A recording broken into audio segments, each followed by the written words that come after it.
시편 66편은 어떻게 보면 많은 사람들에게 자신의 신앙과 그리고 하나님이 자기에게 행하신 일을 간증하며 더 나아가서 선포하는 그런 내용이 아닐까라는 생각을 해봅니다. 5절부터 9절까지의 말씀은 와서 하나님이 행하신 것을 보라 하면서 세상을 향해서 하나님을 증거하며 하나님을 찬양하는 그런 내용으로 되어 있는 것이죠. 그 다음에 10절에서부터 15절은 역시 자신의 부닥쳐온 현실을 극복하려고 하는 그런 기도로 되어져 있습니다. 하나님이여, 하나님이여. 그죠? 주께서 우리를 시험하시되 우리를 단련하시기를 은을 단련한 같이 하셨나이다. 주께서 우리로 하여금 불과 물을 통과하게 하셨고 그리고 우리를 끌어내셔서 모든 것이 풍부한 곳으로 들어오게 하셨나이다.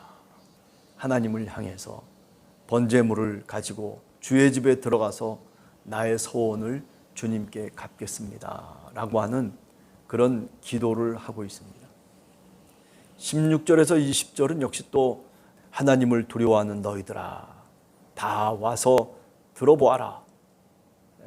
하나님의 놀라우신 응답과 하나님의 증거를 많은 사람들에게 다시 간증하고 그리고 고백하는 거죠. 자, 그러면서 이 시편 66편에는 큰 두 개의 기둥이 있다고 저는 생각을 해요. 6절에 보면 그죠? 하나님이 바다를 변하여 육지가 되게 하셨으므로 우리 모든 무리가 걸어서 강을 건너고 우리가 거기서 주로 말미암아 기뻐하였도다. 우리가 출애굽기를 보면 어떤 사건이 있죠? 이스라엘 백성들이 애굽을 탈출하고 여호수아를 지도자로 해서 요단을 건너는 요단강을 건너는 그 사건을 우리가 잘 알고 있죠. 그죠? 제일 앞에 언약궤를 갖고 제사장들이 쫙 뒤를 쫓아가고 그런데 놀랍게도 그 요단강의 그 깊은 요단 강물이 다 갈라졌다라고 하는 거죠. 그 다음에 6절에 보면 바다를 변하여 육지가 되게 하셨다라고 하는 말을 하잖아요. 이거는 뭡니까? 홍해 사건을 얘기하죠. 그죠? 처음 출애굽해서 뒤에는 이집트 군대가 쫓아오고, 그죠? 마병이 쫓아오고, 다들 홍해 바다 앞에서 더 이상 어떻게 움직일 수 없는 진퇴양난에 빠졌죠. 그런데 하나님이 바다를 향해서 갈라지게 하라고 모세에게 그런 명령을 하심으로 모세가 그 말씀대로 순종했잖아요. 그래서 어떻게 됐습니까? 바다가 갈라졌어요. 이스라엘 출발점이 바로 거기서부터 출발하죠. 그 고백으로부터, 그 신앙으로부터 출발. 하나님이 우리와 함께 하셨다. 임마누엘 신앙이죠. 임마누엘 신앙. 이게 이스라엘 민족의 가장 밑바닥 뿌리 신앙이라고 그렇게 말씀드릴 수 있을 겁니다. 하나님이 우리 역사 속에 개입하셔서 우리를 애굽의 노예로부터 해방시키시고 우리를 자유를 주시기 위해서 저 홍해 바다를 가르시며 우리로 하여금 바다를 육지로 삼아서 건너가게 하셨던 하나님, 그 하나님이 우리와 오늘도 함께 하신다. 그 다음에 또 한 가지는 12절에 보면 이런 얘기를 합니다. 사람들이 우리 머리를 타고 가게 하셨나이다. 우리가 불과 물을 통과하였더니 주께서 우리를 끌어내사 풍부한 곳에 들이셨나이다.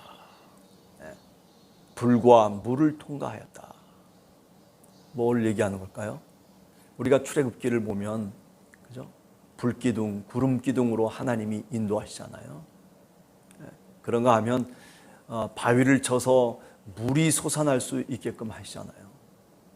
메마른 광야 속에서 물을 내시고 그리고 불로써 인도하시는 하나님. 불과 물을 통과하였더니 주께서 우리를 끌어내사 풍부한 곳에 들어가게 하셨나이다. 이런 과거의 역사를 회고하는, 아니 고백하는 이 두 가지의 사건, 오늘 시편 66편은 바로 그것을 우리들에게 얘기하고 있습니다. 종합적으로 얘기하면 애굽의 노예살이에서부터 하나님의 부르심을 받고 이스라엘 민족이 홍해를 건너서 광야의 생활을 할 때 구름 기둥 불 기둥으로 하나님이 인도하시고, 목말라 허덕이며 불평하는 그 이스라엘 민족을 어떻게 하셨습니까? 바위를 쳐서 그래서 물이 나오게 하시고, 쓴물로 물을 먹을 수 없다고 아우성치는 이스라엘 민족 앞에서 쓴물을 단물로 만드시면서 그들의 불평을 잠재우시고, 그들을 40년 동안 광야에서 이스라엘의 백성으로, 하나님의 백성으로 훈련시키는 그 장면들, 더 나아가서 요단강을 건너가는 이스라엘 민족을 한번 생각해 보면서 하나님이 함께 하셨던 역사를 오늘 시편 66편은 다시 한번 회고하고 있는 거죠.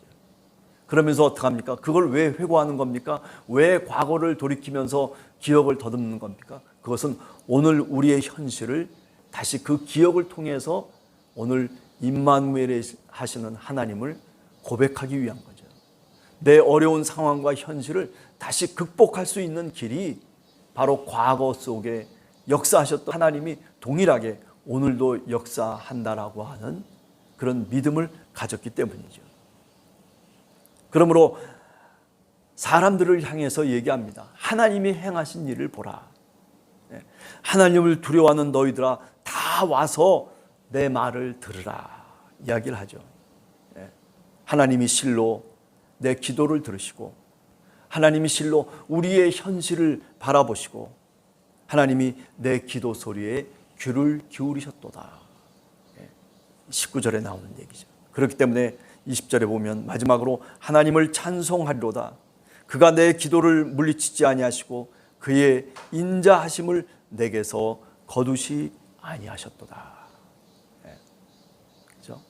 아주 어찌 보면 기도문 가운데 참 정돈되어 있는 기도문이다. 저는 그렇게 오늘 또 생각을 해봅니다. 자, 우리가 오늘 우리 삶을 살아가면서 우리는 어떻게 기도할 건가? 그렇죠? 오늘 내게 닥친 현실적인 어려움과 여러 가지 위기들을 우리는 어떻게, 어떤 태도로 맞이할 것인가?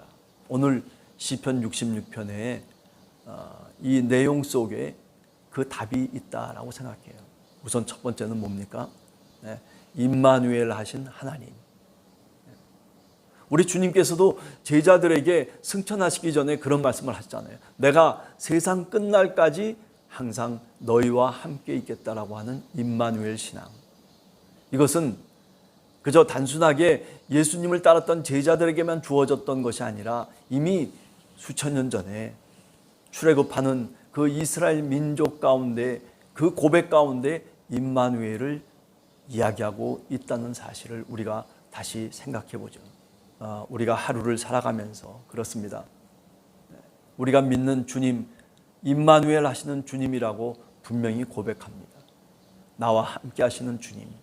어떤 가로막혀 있는 장애물을 우리가 통과하면서 그 장애물을 돌파해 갈 수 있는 것은 바로 하나님이 나와 함께 하신다, 주님이 나와 함께 하신다라고 하는 그런 굳건한 믿음, 흔들리지 않는 믿음을 통해서 불과 물을 통과해 갈 수 있음을 우리가 다시 고백하게 됩니다. 생각해 보면 우리의 기억 속에 하나님이 우리와 함께 하셨던 사건들이 얼마나 많은지 모릅니다. 조그만 일 가운데서도 하나님이 함께 하셨고, 큰 일 가운데서도 하나님이 우리와 함께 하셨습니다. 우리가 그 기억들을 다시 한번 오늘 우리 마음속에 꺼내 들고 하나님께 간곡하게 우리의 삶을 기도하며, 하나님, 우리가 부닥쳐오는 여러 가지 물과 불의 시험들을 이겨나갈 수 있게 해달라고 우리가 그렇게 오늘 시편 66편의 기도자처럼 우리들도 기도하는 여러분들 되시기를 간절히 주님의 이름으로 축원합니다. 같이 기도하겠습니다.